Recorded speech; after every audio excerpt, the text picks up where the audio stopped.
ဒါကတော့မင်းတို့မင်းလက်တစ်တွေလို့တင်စားရလောက်အောင်ကလေးတွေအများကြီးမွေးထားကြတဲ့နာမည်ကြီးဘောလုံးသမား3ယောက်ပဲဖြစ်ပါတယ်။နံပါတ်3လီယိုနယ်မက်ဆီ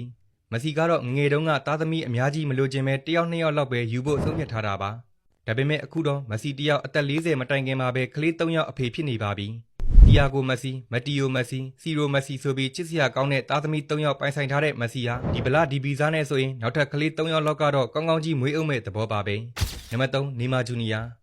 စားပဲကြီးနီမာကတော့အသက်30ကျော်အရွယ်မှာပဲကလေး4ယောက်အဖေဖြစ်နေပါပြီ။တရွာတကြီးဆောက်ဆိုသလိုစော်လေးတွေထဲလဲတွဲနေတဲ့နီမာကတွဲသမျှစော်တိုင်းနဲ့လည်းကလေး1ယောက်တော့အမြဲတမ်းအဖက်တင်သူဖြစ်ပါတယ်။တွဲသမျှစော်တိုင်းကိုအချစ်စစ်နဲ့ချစ်တတ်တဲ့နီမာဟာနောက်ထပ်ကလေးတွေအများကြီးယူဖို့လဲတာဆူနေတဲ့သူဖြစ်ပါတယ်။နံပါတ်1ခရစ္စတီယာနိုရိုနယ်ဒိုဒီနေ့ခေတ်ဘောလုံးလောကရဲ့မင်းတို့မင်းလက်တစ်ကတော့ခရစ္စတီယာနိုရိုနယ်ဒိုပဲဖြစ်ပါတယ်။တူဦးတဲ့တော့သားအဖြစ်ကြီးပြင်းလာခဲ့တဲ့ရိုနယ်ဒိုကသူ့သားသမီးတွေကိုတော့သူ့လိုအထီးကျန်ပြီးမကြီးပြင်းလာရအောင်ငယ်စဉ်ကတည်းကကလေးတွေအများကြီးယူဖို့ဆုံးဖြတ်ထားသူဖြစ်ပါတယ်။အခုဆိုရိုနယ်ဒိုတယောက်အသက်40အရွယ်မှာပဲကလေး9ယောက်အဖေဖြစ်နေပါပြီ။ရိုနယ်ဒိုကတော့ကလေး9ယောက်နဲ့တောင်မှအားမရသေးပဲဇနီးဖြစ်တဲ့ဂျော်ဂျီနာနဲ့ကလေးထပ်ယူဖို့အသေးအတန်စူးစမ်းလုပ်နေပါတယ်။